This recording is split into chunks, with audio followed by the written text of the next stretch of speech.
اللہ تعالیٰ نے نبی اکرم صلی اللہ تعالیٰ علیہ وسلم کو وہ عظیم المرتبت صحابہ کرام عطا فرمائے ہیں کہ کائنات ارضی میں اس سے زیادہ خوبصورت لوگ دوبارہ آ نہیں سکتے۔ وہ جماعت صحابہ جو اپنی وفا شعاری سے، یقین کامل سے، انشراح صدر سے، حضور کے دروازے کی گدائی اور غلامی سے اتنی زیادہ سرشار تھی، ان کے دامن میں حضور علیہ السلام کی محبت کی اتنی خوشبوئیں تھیں کہ وہ جہاں بیٹھ جاتے تھے اس سارے ماحول کو بھی معطر اور معمر فرما دیا کرتے تھے۔ ایمان میں کسی کی تقلید نہیں ہوتی، تقلید تو مسائل فقہ میں ہوتی ہے۔ ہم اللہ تعالیٰ کو اس لیے نہیں مانتے کہ ہمیں امام اعظم نے کہا ہے، ہم رب کو اس لیے مانتے ہیں کہ اللہ وحدہ لا شریک ہے، مالک حقیقی ہے۔ نبی پاک علیہ السلام کو ماننے میں ہم کسی کے مقلد تو نہیں، رسول کریم سچے ہیں اور یہ سچ دنیا میں ہر روشنی سے زیادہ روشن ہے۔ ایمان میں تقلید نہیں ہوتی، عقائد میں تقلید نہیں ہوتی، تقلید تو ہوتی ہے مسائل میں کہ فلاں بزرگ کے اجتہاد پر، استنباط پر ہم زیادہ یقین رکھتے ہیں، زیادہ اعتماد کرتے ہیں، ان کے مقلد ہو جاتے ہیں۔ لیکن عجیب بات ہے نا کہ ایمان میں تقلید نہیں ہے، باوجود اس کے اللہ تعالیٰ نے کچھ لوگوں کے ایمان کو معیار ایمان قرار دیا ہے۔ فرمایا یہ ایمان معیار ہے، اس طرح کا ایمان پیدا کرو۔ یہ بالکل سورہ بقرہ دیکھیے، ارشاد فرمایا وَإِذَا قِيلَ لَهُمْ آمِنُوا، جب منافقین سے کہا جائے نا ایمان لاؤ، کس طرح؟ چونکہ منافق بھی دعویٰ کرتا ہے کہ میں مومن ہوں، ظاہری کلمہ پڑھتا ہے، نماز کا اہتمام کرتا ہے، بظاہر جہاد میں بھی چلے جاتے تھے، اگرچہ جا کے فتنہ ہی برپا کرتے تھے۔ مالک کریم نے کہا کہ جب ان منافقین، یہ منافقین کا ذکر ہو رہا ہے، یہ آیات، ان کا پس منظر یہ منافقین سے کلام ہے۔ وَإِذَا قِيلَ لَهُمْ آمِنُوا، جب منافقین سے کہا جائے ایمان لاؤ، كَمَا آمَنَ النَّاسِ، جیسے یہ دوسرے لوگ ایمان لائے۔ یہ کون دوسرے لوگ؟ سیدنا صدیق اکبر، حضرت فاروق اعظم، حضرت عثمان غنی، سیدنا مولا علی علیہم رضوان۔ جس طرح یہ صحابہ ایمان لائے ہیں اس طرح کا ایمان لاؤ۔ ان کا ایمان یہ معیار ہے، یہ معیار ہے کہ ایمان اس طرح کا ہوتا ہے، یہ کسوٹی ہے، ذرا اس پر پرکھو، ان کی زندگی کے شب و روز کو دیکھو، پھر اس پر پرکھو، اس طرح ایمان لاؤ جس طرح یہ میرے محبوب کے صحابہ ایمان لائے ہیں۔ تو ان کا جواب بھلا کیا ہے؟ ان کا جواب بھلا کیا ہے؟ عقل کو تنقید سے فرصت نہیں۔ ان کا جواب کیا ہے؟ معاذ اللہ وہ جواب یہ دیتے ہیں، کہتے قالوا انؤمن کما آمن السفہاء، کیا ہم اس طرح ایمان لائیں جس طرح یہ بیوقوف ایمان لائے؟ ان کی نظر میں تو سارا مال قربان کر دینا معاذ اللہ بیوقوفی ہے۔ ان کی نظر میں تو چلتے کاروبار، جائیدادیں چھوڑ کے مکے سے مدینے چلے جانا یہ بیوقوفی ہے۔ ان کی نظر میں تو مال، اولاد، جان، ہر چیز قربان کر دینا حضور کے قدمین پر یہ بیوقوفی ہے کہ ان بیوقوفوں کی طرح ایمان لائیں۔ ہم تو سیانے لوگ ہیں، ہم تو سیانے ہیں، ہم تو ایمان لائیں گے، بس زبانی کلامی آئیں جائیں گے، بات بھی کریں گے، جس طرف کی ہوا ہوگی اس طرف کے ہو بھی جائیں گے۔ یہ ان بیوقوفوں کی طرح ایمان لائیں۔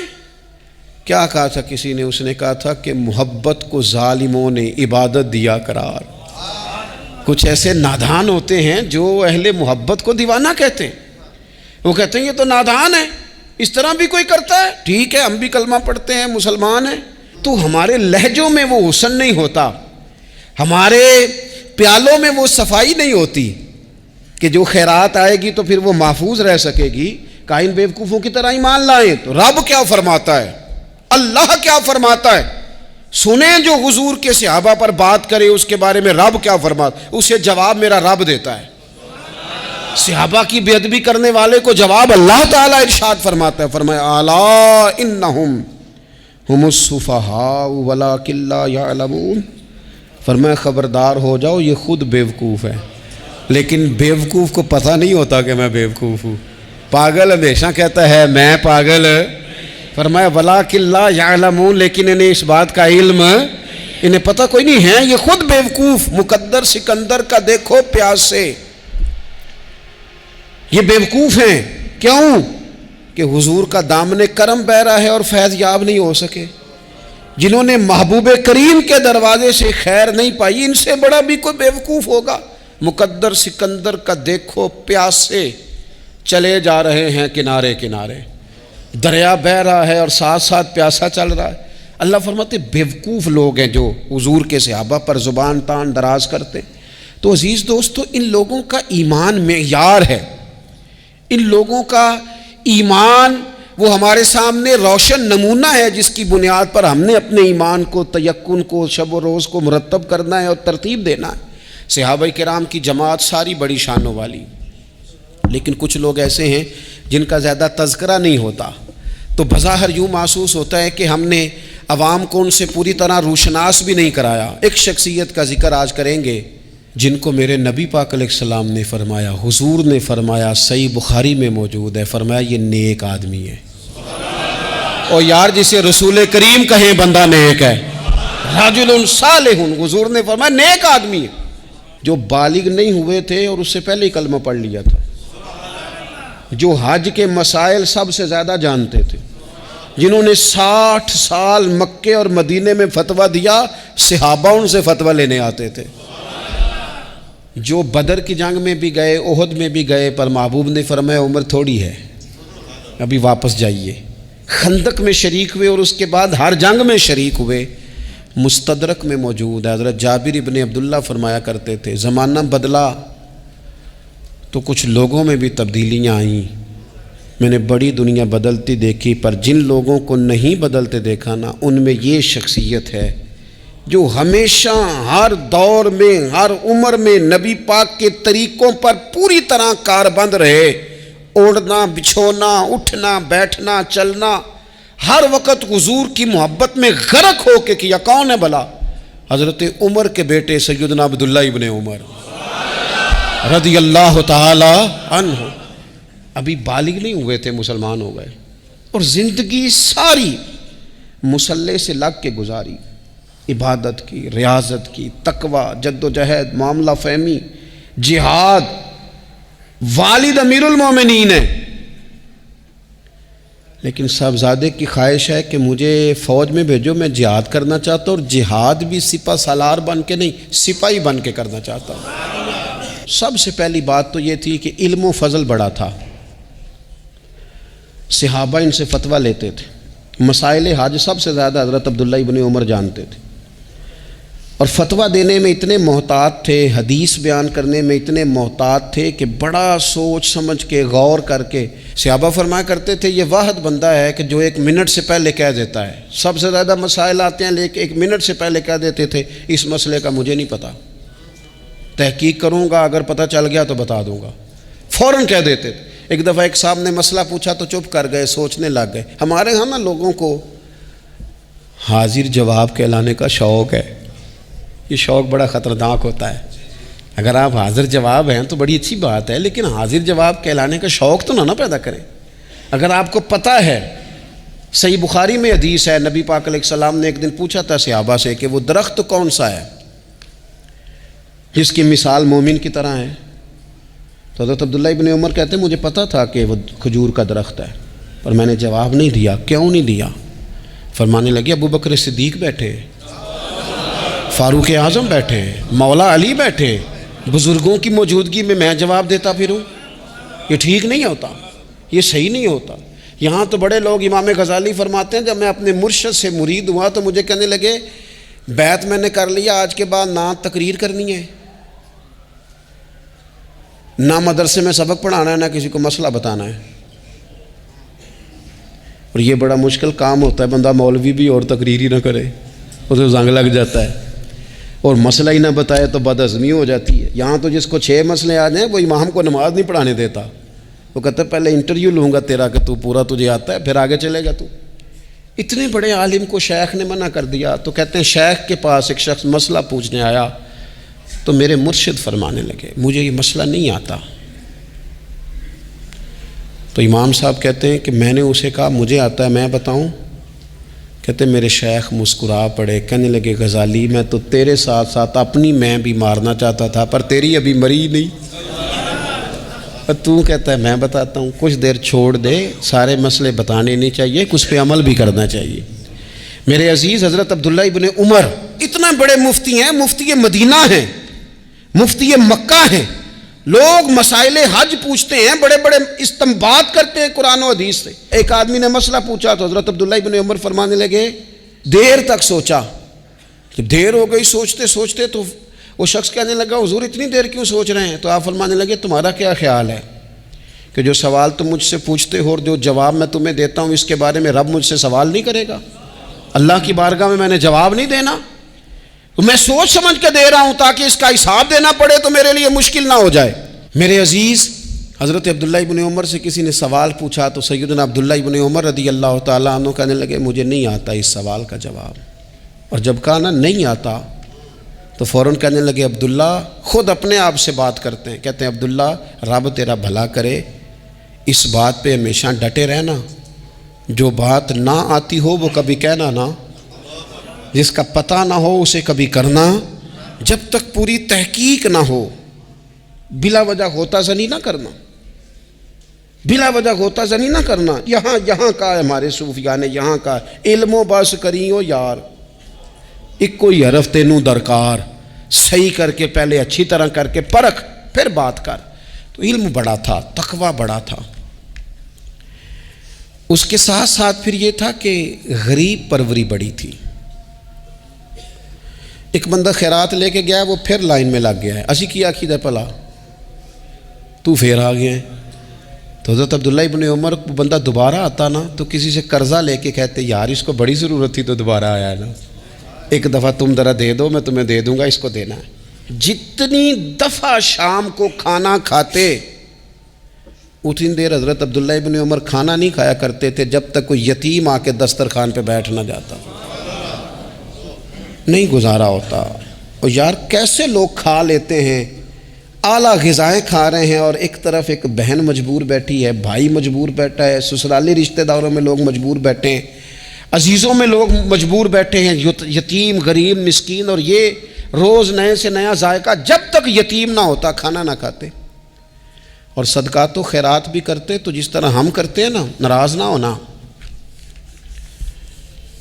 کبھی کبھی نا بعض لوگوں کو بانٹتے دیکھتے ہیں تو تکلیف ہوتی ہے. آپ نے دینا تو ہے تو اگر خوش دلی سے دے دیں, عطا تو کرنا ہے تو اگر چلو صحیح طریقے سے ہو جائے, ہنس کھیل کے ہو جائے, پریشان نہ کیا جائے سائل کو, تو کتنا اچھا ہے. ان صوفیاء کا بھی ہم نے تذکرہ کتابوں میں پڑھا ہے جو کہا کرتے تھے اگر رب نے دروازے پہ کسی کو بھیجا ہے تو اس کا مطلب ہے اللہ راضی ہے. لیکن ہمارا لہجہ اتنا سخت ہوتا ہے. حضرت عبداللہ ابن عمر ایک اونٹنی پہ بیٹھے تھے, اونٹنی بڑی پیاری لگی, بڑی خوبصورت تھی, بڑی بہترین تھی, بڑی صاف ستھری تھی. تو 2-3 دفعہ اپنے غلام سے کہا یار بڑی پیاری ہے, بڑی خوبصورت ہے, دیکھو اس کا چلنے کا انداز کتنا نرالا ہے. آج کل بھی ڈرائیور گاڑی چلاتے ہیں تو کہتے ہیں بڑی ہلکی پھلکی ہے جی, بریکیں بھی بڑی ٹھیک ہیں جی اس کی, فلاں معاملہ بھی اس کا بڑا صحیح ہے. وہ اتنی پسند آئی اونٹنی تو اونٹنی سے اترتے ہی فوراً کہنے لگے اس کو نشان لگا کے قربانی کے جانوروں میں چھوڑ دو, یہ زیادہ پیاری ہے, اسے رب کے رستے میں خیرات کریں گے. کیوں؟ ایک باریک نکتہ صوفیاء نے بیان کیا ہے. اللہ کے نیک بندے کہتے ہیں کسی جگہ بھی تمہارا دل اللہ رسول کے مقابلے میں الجھنا نہیں چاہیے. کوئی ایسی چیز جو رکاوٹ بن رہی ہو, رکاوٹ, وہ کیا کہتے ہیں کچرا آ گیا ہے, اس کچرے کو لوگ ٹھیک نہیں کرتے, کہتے نکال دو تاکہ معاملہ صحیح رہے. ایک چھوٹا سا باریک سا ہلکا سا دھاگے کی طرح کا ایک ٹکڑا اگر کسی وقت گوشت کا آپ کے دانت میں الجھ جائے نا, وہ سارا ذائقہ تباہ کر دیتا ہے. لوگ مختلف چیزیں لے کے خلال کرتے ہیں دانتوں کا تاکہ وہ نکل جائے, کیونکہ ذرا سی بھی چیز اگر کسی جگہ رکاوٹ بن جائے نا, آپ بڑا بہترین کھانا کھا رہے تھے, زبردست غذا آپ کھا رہے تھے، ایک صرف اس میں نا ہلکا سا دانہ ایسا آیا جو سخت تھا، کچرا آ گیا، روڑا آ گیا، تو وہ سارے کھانے کا ذائقہ تباہ کر دیتا ہے۔ بعض لوگ ایسے ہوتے ہیں کہ ایک بال نکل آئے نا کبھی کھانے میں سے تو کھانا چھوڑ دیتے ہیں، کہتے ہیں یار یہ سارا ذائقہ خراب ہو گیا۔ ہمارے ساتھ یہ ہوا ہے، یہ تو ہے نا دنیاوی معاملات، اسی طرح کا مسئلہ روحانی زندگی میں ہوتا ہے۔ کئی دفعہ نا ہم ماننے کو تیار نہیں ہوتے، لیکن ہمارے اوپر دولت کی محبت پوری طرح سوار ہوتی ہے، وہ سجدے میں ذوق آنے نہیں دیتی۔ شہرت کی محبت پوری طرح سوار ہوتی ہے، وہ درود و سلام کا، ذکر کا، عبادت کا ذائقہ لگنے نہیں دیتی۔ وہ جو کہا تھا نا والذین آمنوا اشد حبا للہ، ایمان والے سب سے بڑھ کر اللہ سے پیار کرتے ہیں، سب سے بڑھ کر رسول اللہ صلی اللہ علیہ وسلم سے محبت کرتے ہیں۔ کیوں کہا گیا تھا؟ اس لیے کہ ان محبتوں کے مقابلے میں ذرا بھی کوئی اور محبت آتی ہے روحانی ذائقہ خراب کر دیتی ہے، ہمارا دل نہیں لگتا، ہم بور ہوتے ہیں، ہم پریشان ہوتے ہیں۔ مسئلہ یہ ہے کہ جس دل میں صرف رب رسول کو ہونا چاہیے تھا وہاں شہرت آ گئی ہے، شہرت کی محبت آ گئی ہے، دکھاوا آ گیا ہے، مال آ گیا ہے، کئی قسم کے ہم نے بت معاذ اللہ اکٹھے کر لیے، اور پھر وہ ساری کیف مستی آئے۔ یہ کیسے ہو سکتا ہے؟ حضرت عبداللہ ابن عمر رضی اللہ تعالیٰ عنہ کے پاس ایک گدھا تھا، ہم پنجابی میں تو کہا کرتے تھے کہ بڑا ساؤ جانور ہے، بڑا دھیما ہے، بڑا اچھا ہے، سواری بھی کرتے تھے اس پہ، اس پر بوجھ بھی رکھتے تھے، اور بھی کئی کام، جانوروں کا چارہ بھی اس پہ رکھ کے لایا جاتا تھا۔ بہت سارے لوگ اس کی تعریف کرتے تھے کہ ظاہر ہے اس وقت یہ جانور ہر گھر کی ضرورت ہوتے تھے، لوگوں نے بڑی تعریف کی کہ جناب یہ گدھا بڑا اچھا ہے، بڑا عمدہ ہے۔ اب بعض چیزیں ایسی ہوتی ہیں جن سے دل لگ جاتا ہے۔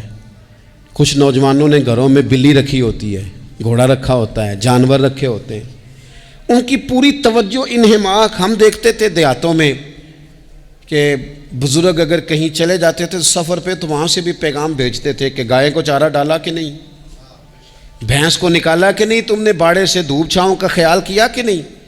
وہ چیز ذہن میں آ جاتی تھی۔ حضرت عبداللہ ابن عمر رضی اللہ تعالیٰ عنہ وہ گدھا چونکہ بڑا پیارا تھا، بڑا اچھا جانور تھا اور بڑے کام کرتا تھا، بہت سارے معاملات گھر کے اور کھیتی باڑی کے اس کے ذمے تھے، تو گھر والے بھی کہتے کہ اس جانور کی وجہ سے بڑی خیر ہے، بڑے کام ہو جاتے ہیں، آپ کا بھی خیال تھا۔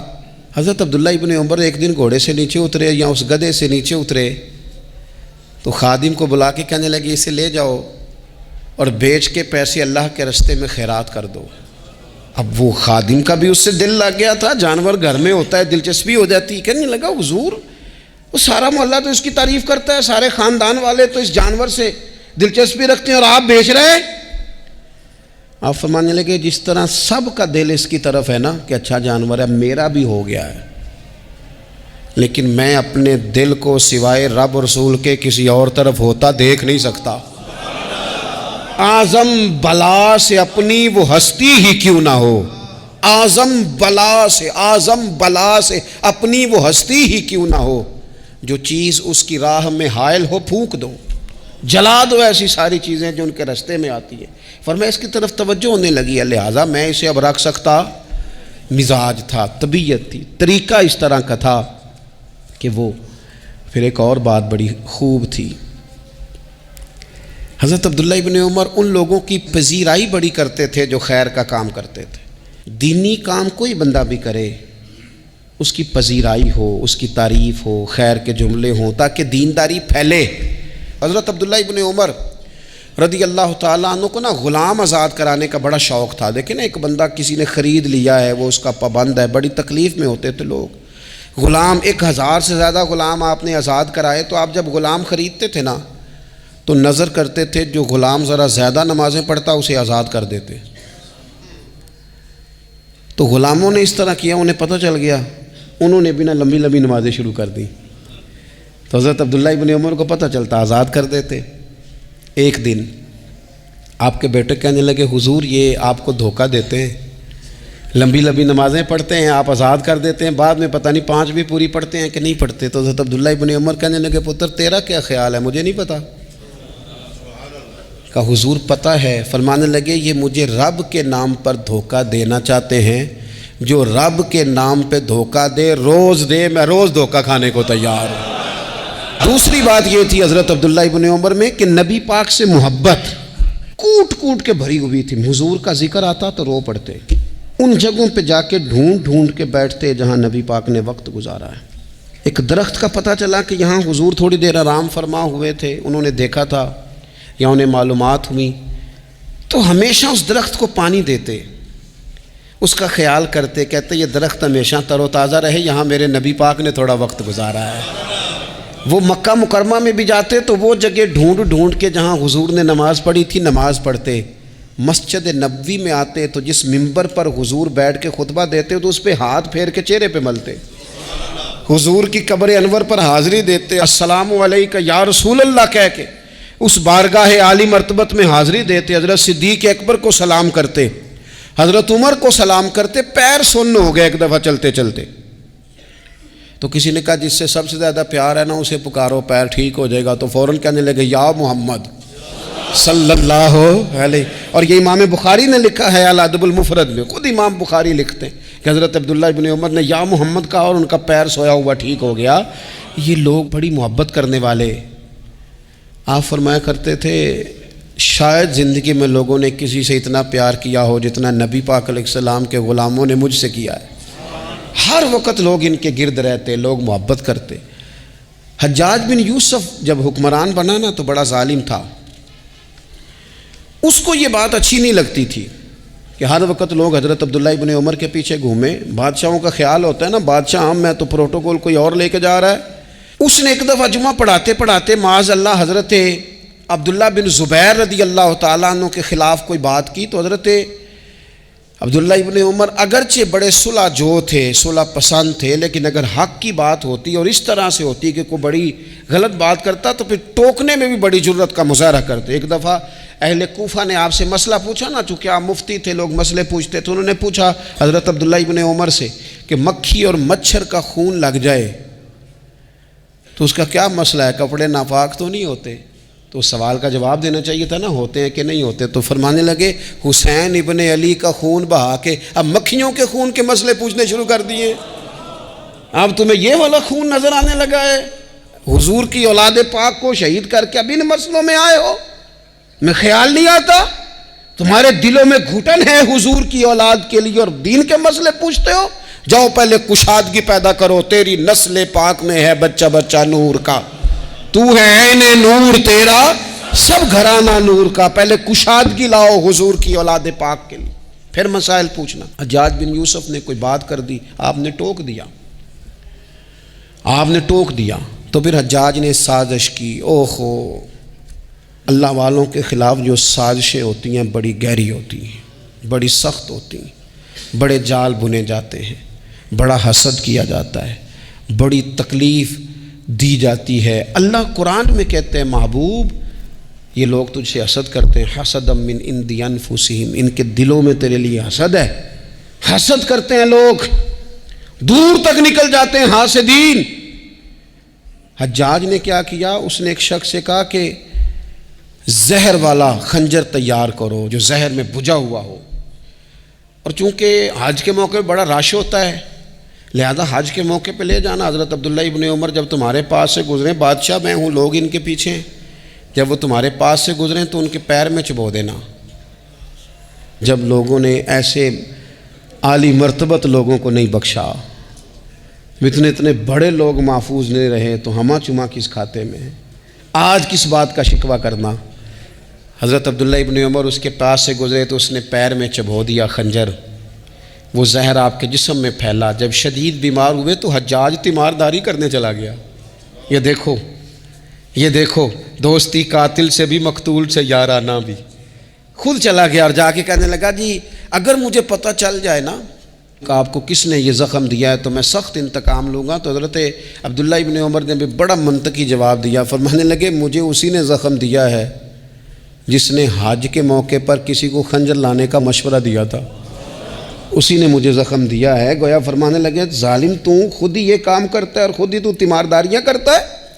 حضرت عبداللہ ابن عمر شہید ہو گئے، مکہ مکرمہ میں آپ کا مزار بنا دیا گیا۔